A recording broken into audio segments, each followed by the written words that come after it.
तो दोस्तों welcome back और स्वागत है भाई एक और नई वीडियो में। आई नो भाई वीडियो रुकने नहीं वाली है, ये महीना तो भाई लगातार वीडियोस आने वाली है। तो अगर तुम लोगों ने सब्सक्राइब नहीं किया है तो भाई जल्दी से सब्सक्राइब कर लो। तो भाई देखो नारुतो की बात करें तो उसमें भाई बहुत सारे ऐसे शिनोबीस थे जो कि भाई इतने ज्यादा पावरफुल थे और इतने ज्यादा ब्रोकन थे कि भाई ऑथर ने लिटरली उनका फुल पोटेंशियल रीच करने से पहले उन्हें मार दिया, जिसके कारण हम उनके ट्रू पावर को कभी देख ही नहीं पाए। तो भाई इसलिए आज के वीडियो में हम 8 ऐसे शिनोबीस के बारे में जानेंगे जो कि भाई इतने ज्यादा ब्रोकन थे और इतने ज्यादा फियर्ड थे शिनोबी वर्ल्ड में कि भाई लिटरली वो अपना पोटेंशियल रीच करने से पहले ही मर गए। और भाई नंबर 1 वाला शिनोबी तो इतना ज्यादा ब्रोकन था कि इसे तो भाई सीरीज चालू होने से पहले ही मार दिया। सो भाई अगर तुम्हें ये जानना है तो वीडियो लास्ट तक जरूर देखना। तो भाई नंबर 8 पे है डान काटो। इसमें डान काटो के बारे में तो सभी को पता होगा जिन्होंने मेरी लास्ट वीडियो देखी थी, और भाई अगर नहीं देखी है तो क्या करके रहे हो भाई, जल्दी से जाके देखो।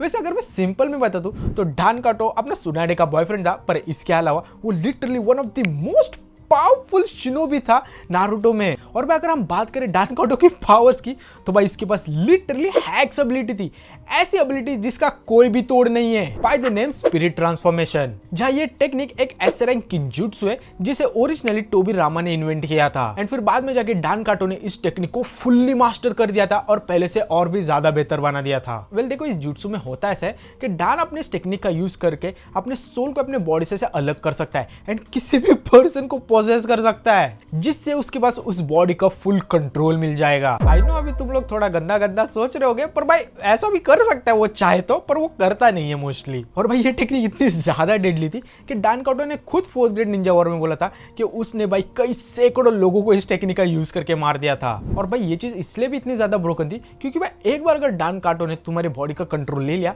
तो तुम भाई घंटा भी कुछ नहीं कर सकते उसके लिए। द ओनली वे तुम लोग डान काटो के कंट्रोल से बच सकते हो अगर तुम लोग डान काटो को ढूंढो और उसे मार दो तो, और वो भी भाई तुम नहीं कर सकते, किसी थर्ड पर्सन को बोलना पड़ेगा क्योंकि तुम तो भाई डान काटो के कंट्रोल में होगे। एंड भाई सुनाडे खुद ये भी बोलती थी कि अगर डान काटो जिंदा होता तो वो पक्का होकागे बनता। तो इससे तुम लोग समझ सकते हो कि डान काटो कितना ज्यादा पावरफुल था। पर भाई बेचारा डान काटो आगे जाके 2nd ग्रेड निंजा वॉर में ही मारा जाता है। इसके बाद नंबर 7 पे साकुमो हटाके। वेल साकुमो के बारे में तो सबको पता होगा, जो कि अपने काकाशी का बाप था। और भाई Sakumo literally one of the most feared shinobi में से एक है नारुतो के यूनिवर्स में। लाइक लिटरली लोग ये बोलते थे कि साकुमो 3 लेजेंडरी सानिन से भी ज्यादा पावरफुल है, मतलब कि जिराया, सुनाडे, ओरोचिमारू इन तीनों से भी पावरफुल। और भाई साकुमो की दहशत सिर्फ कोनोहा में नहीं बल्कि पूरे वर्ल्ड में इतनी थी कि उसका नाम ही दे दिया था द व्हाइट फैंग। और भाई साकुमो से लोग इतने ज्यादा डरते थे कि अगर किसी को भी उड़ती उड़ती खबर आ जाए कि भाई साकुमो वहां पे, तो भाई लोग भाग के चले जाते थे। सो भाई अगर हम साकुमो के पावर्स की बात करें तो भाई ये बहुत ही ज्यादा जीनियस शिनोबी था और इसके साथ एक केंजुत्सु मास्टर भी, जहां पे भाई इसका सिग्नेचर वेपन था व्हाइट लाइट चक्रा सेबर, एक ऐसा ब्लेड जिसे वो स्विंग करता था तो उससे भाई व्हाइट चक्रा निकलता था। इतने नहीं साकुमो इतना ज्यादा पावरफुल था कि वो अकेले मिशंस पे जाता था, उसको स्क्वाड की भी जरूरत नहीं लगती थी। और भाई according to the data book 2nd world war के बीच में जब कोनोहा और सैंड विलेज के बीच में फाइट हो रही होती है तब भाई साकुमो अकेले जाके पूरे सैंड विलेज को ऑलमोस्ट खत्म करने वाला होता है। आफ्टर ऑल हमने शिपुडेन में ही देखा था कि भाई ग्रैनी चियो लिटरली काकाशी के ऊपर ही अटैक करने को जाती है क्योंकि भाई उसके बाल को देखकर उसे साकुमो की याद आ गई थी। आफ्टर ऑल भाई साकुमो वो बंदा था जिसने उसके बेटे और उसके बहू को मार दिया था। तो सोचो भाई अगर साकुमो लिटरली अपने टाइमलाइन में भी जिंदा होता तो क्या ही गजब हो जाता। सो सिंस अपना साकुमो इतना ज्यादा ब्रोकन था कि भाई ऑथर ने उसे आगे जाके मारना ही सही समझा। जहां जब साकुमो अपने एक मिशन पे जाता है तो उस मिशन को कंप्लीट करने की जगह वो अपने टीममेट को ही बचा लेता है, जिसके कारण भाई कोनोहा को थोड़ी डिफिकल्टीज फेस करनी पड़ती है। भाई वो बंदा जिसे भाई साकुमो ने बचाया था वो तक उसे गाली देने लगे थे। इसी सारे कांस्टेंट ताने और टॉर्चर के कारण साकुमो ने एक दिन अपनी जान ही ले ली। अब इसके बाद नेक्स्ट नंबर 6 पे आता है माइट डाई। वेल देखो माइट डाई तो सभी को पता होगा, जो कि अपना माइट गाय का बाप था। और भाई साकुमो की तरह इसका भी एक निकनेम था इटर्नल गेनिन, क्योंकि भाई ये पूरी लाइफ अपना गेनिन ही बन के रहा।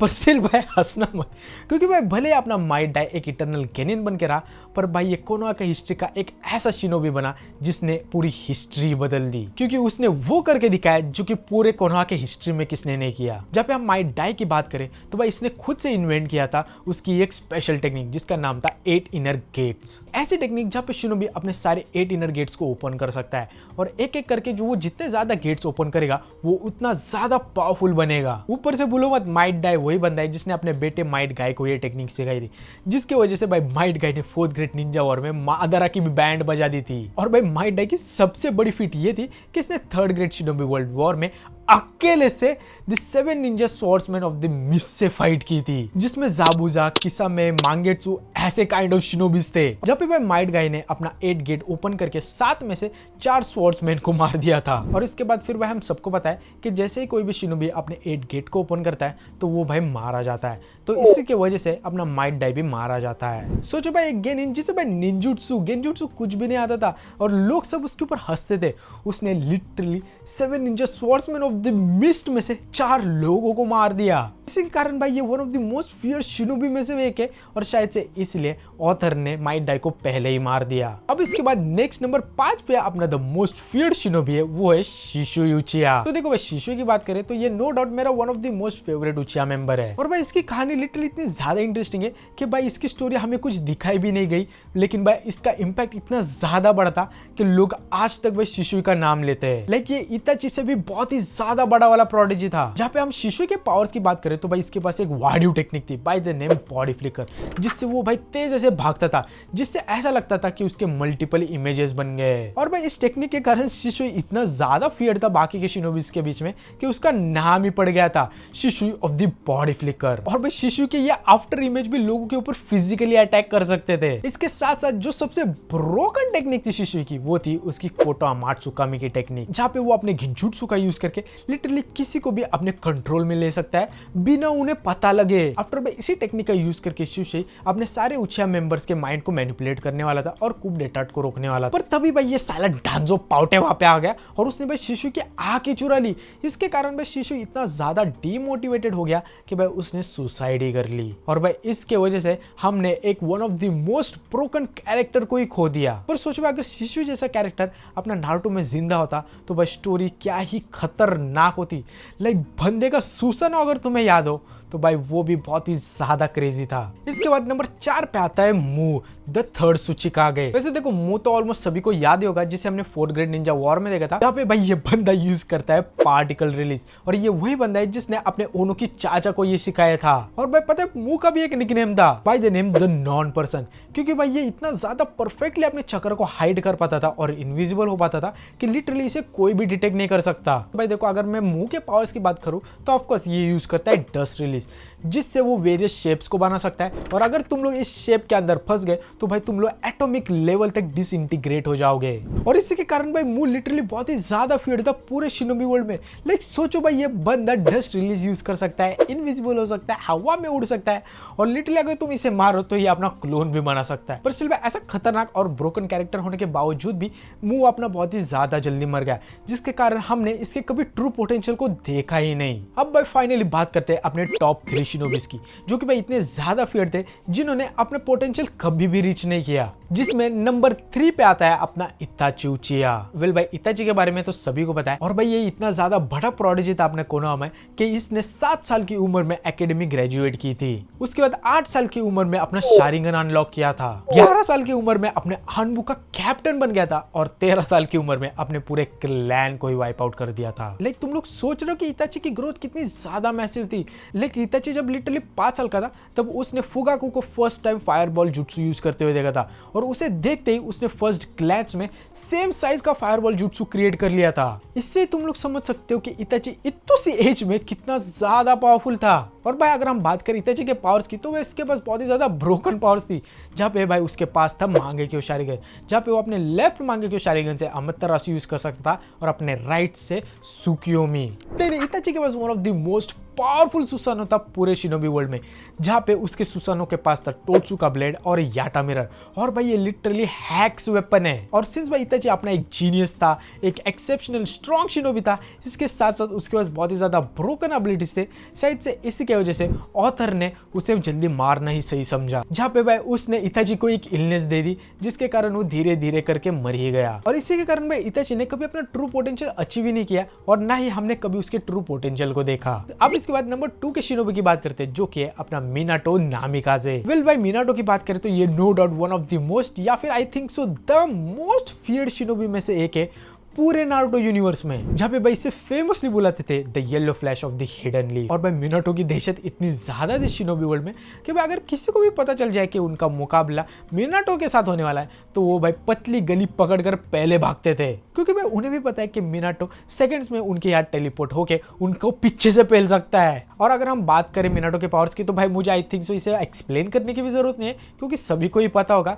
जहाँ पे भाई मिनाटो के पास है फ्लाइंग राइजिन टेक्निक, जिससे वो इंस्टेंटली कहीं पे भी टेलीपोर्ट हो सकता है, जिसके कारण वो शिनोबी वर्ल्ड का द फास्टेस्ट शिनोबी है। इतने नहीं भाई, ये टेक्निक इतनी ज्यादा ब्रोकन है कि अगर मिनाटो तुम्हें एक बार टच करके सील टैग कर दे तो भाई तुम लोग मरते दम तक उस सील को नहीं निकाल सकते। सोचो भाई तुम लोग मिनाटो से बचकर एक दूसरे कंट्री में ही जाकर छुप गए और वहां पे भाई मस्त रात को ऐसे भाग रहे हो और तभी भाई पीछे से मिनाटो आ जाए। हाँ यार मैं बोल रहा हूँ मिनाटो की पावर बहुत ही ज्यादा ब्रोकन थी। इतने नहीं, मिनाटो के पास और भी ज्यादा वाडियो एबिलिटीज थी, जैसे कि रासेंगन हो गया या फिर रीपर डेथ सेल, ये सारे टेक्निक्स हो गए। ऊपर से भाई भूलो मत मिनाटो ने लिटरली 10,000 शिनोबीज को अकेले से मार दिया था अपने third grade shinobi world war में, जिसके कारण भाई स्टोन विलेज ने सरेंडर कर दिया था और कोनो के साथ एक पीस ट्रीटी साइन कर ली थी। पर स्टिल भाई मिनाटो अपना कुरामा को सील करते वक्त मारा जाता है just at the age of 21, जिसके कारण उसने अपने ट्रू पोटेंशियल को कभी रीच ही नहीं किया। अब इसके बाद भाई फाइनली अपने नंबर 1 शिनोबी की बात करते हैं, जो कि भाई सबसे ज्यादा फियर्ड शिनोबी है,